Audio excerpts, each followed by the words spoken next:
On June 23rd, 1912, in Maida Vale, London, I was born. No one knew at the time, but I would be one of the most influential mathematicians in computer science and save millions of lives in World War II. My name is Alan Matheson Turing. My parents were Ethel Sarah Stoney and Julius Matheson Turing, and my older brother was John Ferrier Turing. My father was a British official stationed in India, whom my mother rejoined in 1913, leaving me with family friends. One school I attended was Hazelhurst Preparatory. There I began to follow the ideas that I had and became interested in learning. I completed my common entrance exam in 1926, and I transitioned to the boarding school, Sherborne, when I was 13. I struggled a lot in public school. I performed my own experiments and used my own methods. The headmaster said that public school wasn't the place for me to specialize. I stayed, but worked on my own to pursue mathematics.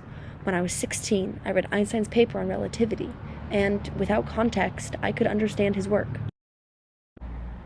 But it was in 1928, when I was 16, that I met Christopher. Christopher Morcom was one of my first friends. We could talk about science and math. I called him my first love.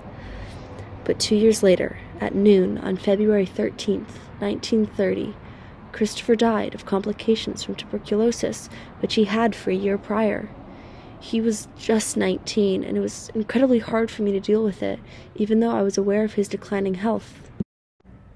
That same year, in 1930, when I was 18, I won a scholarship to attend King's College in Cambridge.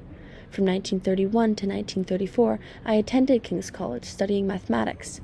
After graduating, I was elected a Fellow of King's College.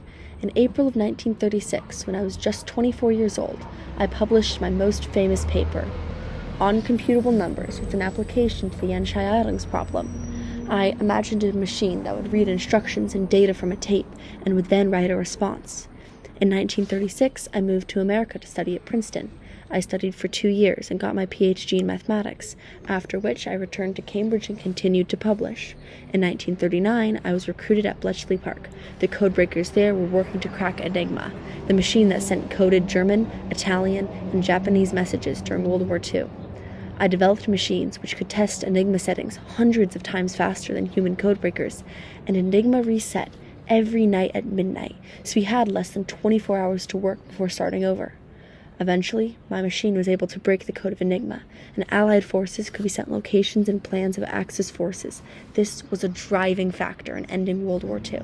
After the war, I worked in London, creating designs for complex machinery, a mechanical brain, but my ideas were impossibly advanced. 3 years later, when I was 38, I published another famous paper, in which I brought up a question: can machines think? I proposed an answer and created the Turing test. This test could figure out if machines could show intelligence like that of a human. The next year, in 1951, I was elected as a Fellow of the Royal Society. Later that year, I published The Chemical Basis of Morphogenesis. In early 1952, my house was robbed. While the police searched my house, they learned about my relationship with another man. Even though I was always open about my sexuality, this incident led to me being tried on March 31st, 1952 for gross indecency. I was found guilty and was given the option of jail for a year or estrogen injections for the same amount of time. I decided on the second option so I could still work. A year after my sentence was up, I died on June 7th from potassium cyanide poisoning. My name is Lauren Buell, and the highs and lows of Alan Matheson Turing's life are why I chose him. He pioneered the fields of computer science and artificial intelligence. The Turing test he created is still being used, and Turing machines are still being made.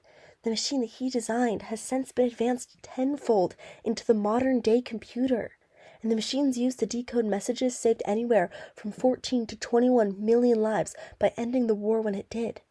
Alan Turing's most important work went unknown for 20 years after his death, and the full story of the work at Bletchley Park wasn't revealed until the 1990s.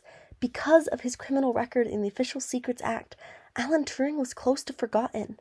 It wasn't until 2013, 60 years after his trial, that he was finally pardoned. In 2014, the film The Imitation Game was released. In 2021, he was put on the 50-pound note. Slowly, people are starting to remember him again. Today, books, movies, and plaques exist. So, if you were at all inclined, remember him. The man who first envisioned the modern computer or artificial intelligence. The man who used his machine to break Enigma and save millions of lives in World War II.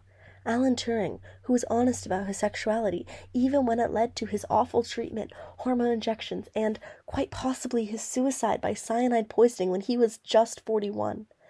Alan Turing is one of the most influential people in the world of mathematics and computer sciences. He revolutionized complex machines. So, remember his papers and his designs for mechanical brains. Also remember the man himself.